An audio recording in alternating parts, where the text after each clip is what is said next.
Yesu asifiwe. Bwana asifiwe sana. Nawapenda. Labda siku ya leo naweza kusema jambo hili.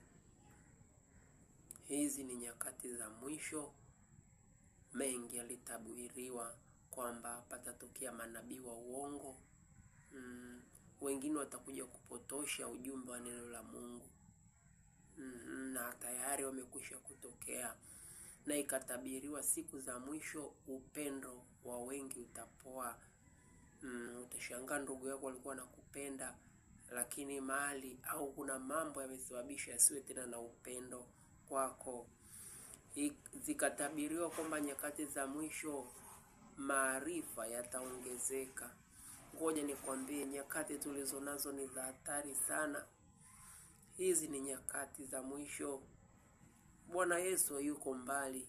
Bwana Yesu yuko karibu kuja kulinyakua kanisa.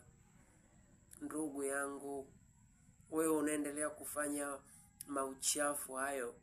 Wewe unaendelea kufanya usagaji, ushoga, acha. Wewe unaendelea kuwa mlevi, acha. Wewe unaendelea kuwa mzinzi, unatoka na wake za watu, unatoka na waume za watu, acha.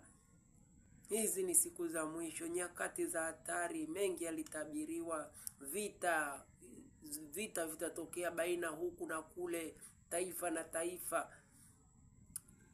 Sasa hayo yanaendelea na amekwisha kutokea. Badilika, achana na maovu hayo. Pokea Bwana Yesu. Hakika hata wenzetu Waislamu wanasema bila shaka Nabii Isa ndiye kiama ya wafu. Yesu Kristo ndiye atakuja kunyakua watu wale waliomwamini na kumpokea. Hebu wewe ambaye bado hujampokea Yesu, bado unaendelea kuteswa na utumwa wa dhambi, bado unaendelea na maisha hayo ya dhambi, unangoja nini?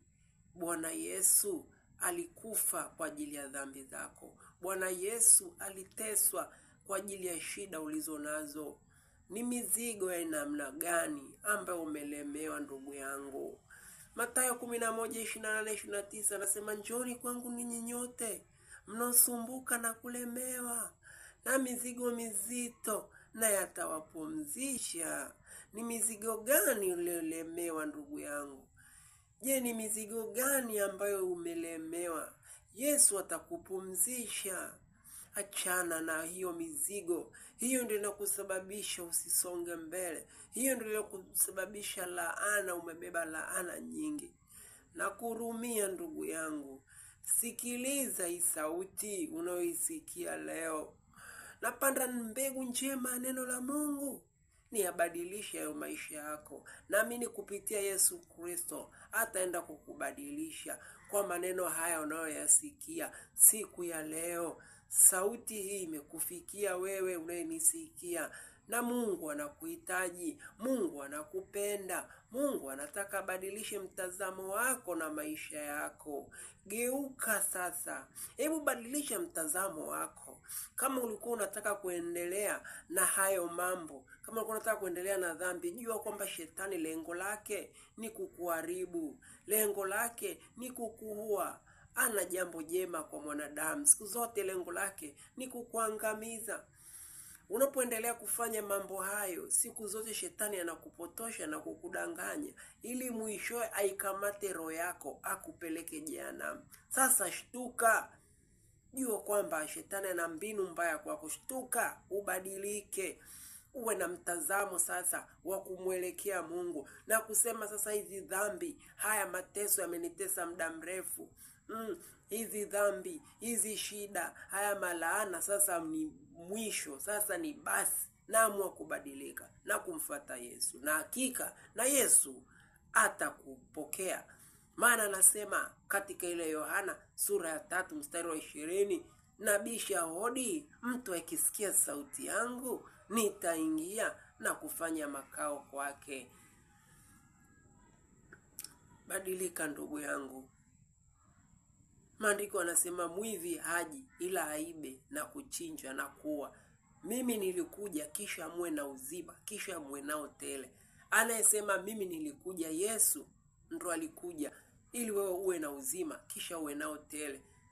Yesu ana lengo nzuri kwa sababu anakupenda, ana nia nzuri kwamba abadilishe maisha yako yawe maisha yenye baraka tele, mafanikio tele, na pia uone uzima wa milele. Lakini shetani kazi yake ni kukupotosha.